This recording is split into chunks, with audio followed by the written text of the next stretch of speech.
Assalamu alaikum wa rahmatullahi wa barakatuh to some of y'all, and peace out to the rest of you. Hit the share button because the message is more important than the messenger. So here's the deal, y'all.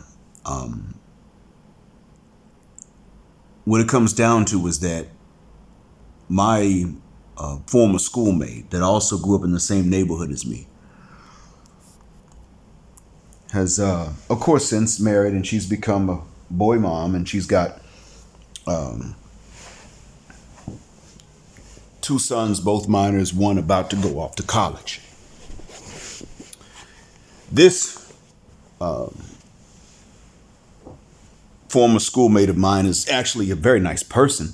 She's not a mean woman. She's not out to make guys into nothing and convince guys that we're useless and worth less, let alone worthless. But I had to let her know that her concern about these girls chasing guys and approaching guys too much, while valid, still is a product of what we came up with.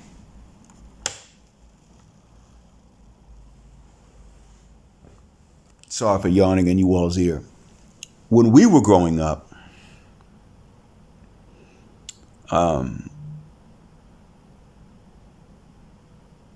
it was like that. When we were growing up, boys were taught, let alone girls, that we had no boundaries.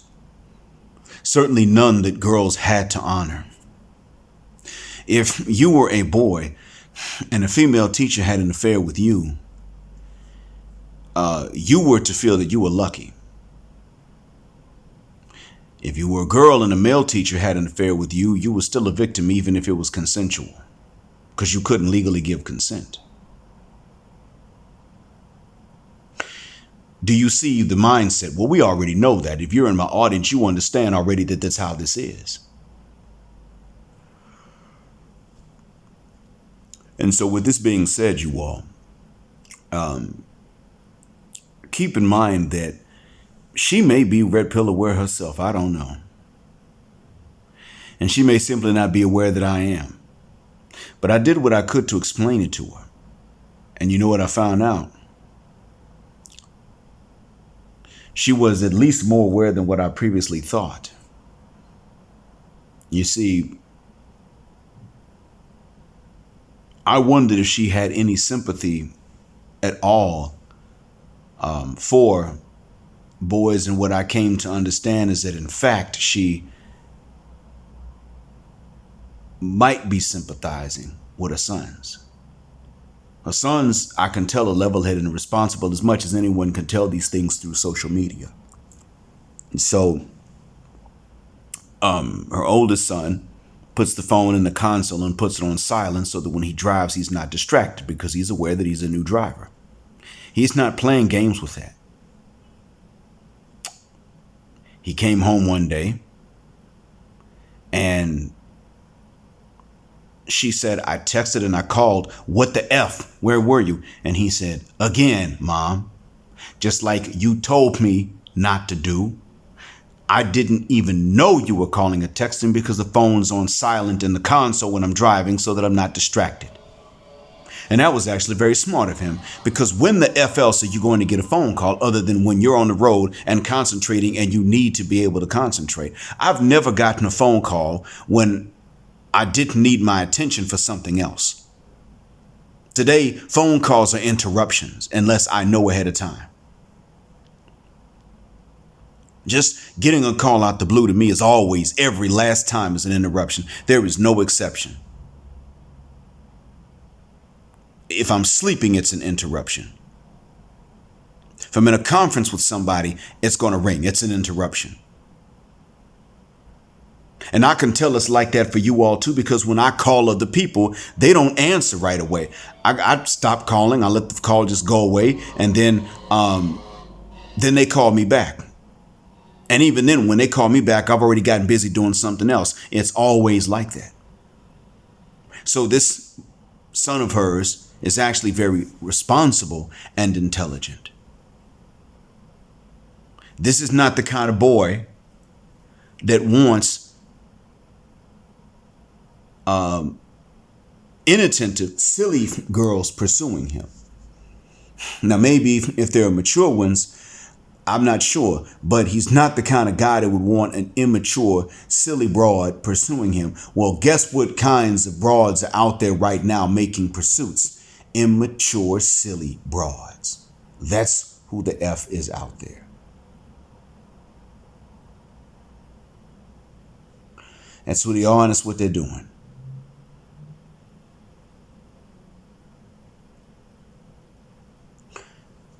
She was of the old school mindset that the boys can do the pursuing, and I had to tell her those days are over.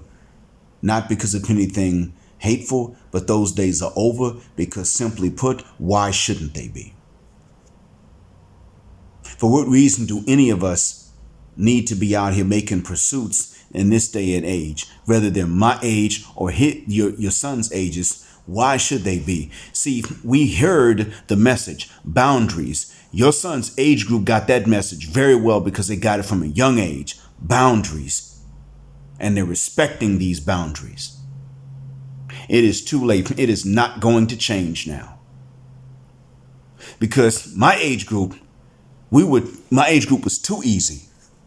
We did all the pursuing. We pursued and got turned down by girls that were interested because they were just spoiled for choice because we were too easy. Your son's actually doing the right thing and is smart. And she didn't get upset. Nor was I telling her to make her upset, but rather to just answer her question. But I figured it was going to make her upset, and lo and behold, it did not. She was actually irritated at these young girls. And she said, who's not teaching them? And I told her, I don't know.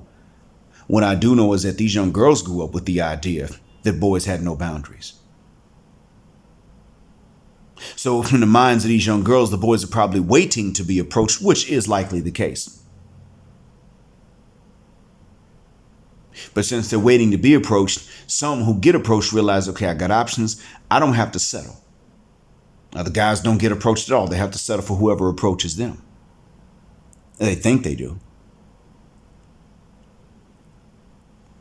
I'm proud of you, gentlemen, old and young alike. If these girls now have to make approaches to guys and you know they don't want to, good. In the West, that's how the hell it should be. No choosing signals. Go up to that guy and compete.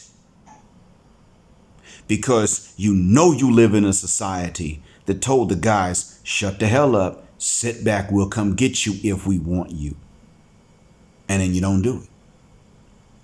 And that's part of why it is that guys don't mind going elsewhere. There is going to be an age group and a generation of guys that are going to move abroad, and they're not really going to know how to approach women, but they'll learn because they will be allowed to learn. In the West, that was not allowed. Boys were not allowed to learn. If you didn't just already know it somehow, which usually comes from actually being approached and at least being met halfway, which most of us never were, then you don't get to learn in the West.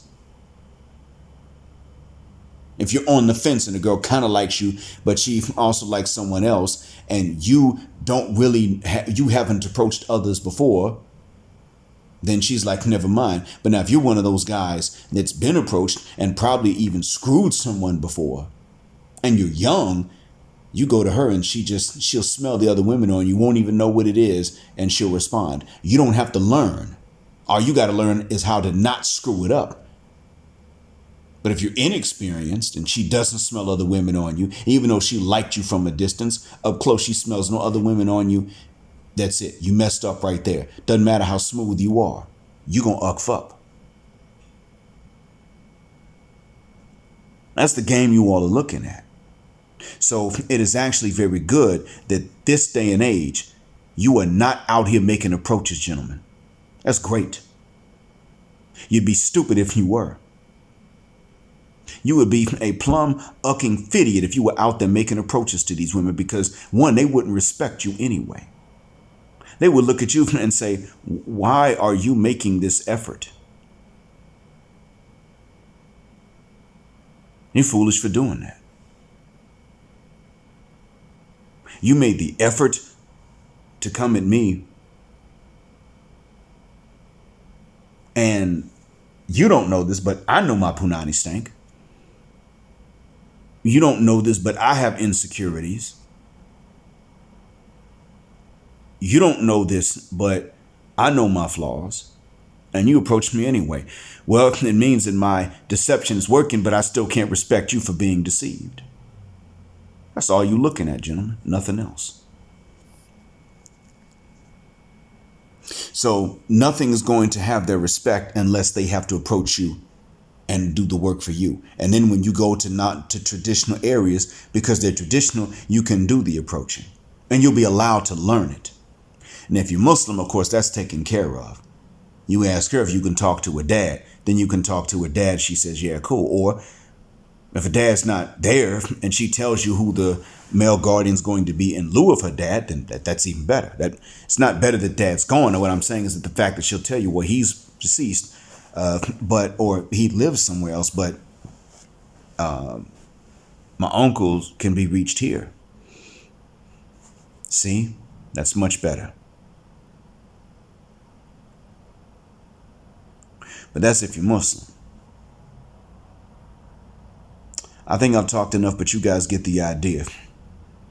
What I found in a nutshell was that she's at least somewhat aware of how messed up these dynamics are. She's either red pill aware or she will soon become such, because she is seeing it from the other standpoint. I suspect that she's somewhere in the middle, still learning. But this is good. This is good, gentlemen. You're not making approaches. Excellent. There's a lot to be said for male chastity, isn't there? As always, thanks for listening. Black Heart, Black Mind, Blackout, Assalamu Alaikum, and Black, heterosexual, non-select male power just because they don't like it in Black patriarchy until extinction or Judgment Day.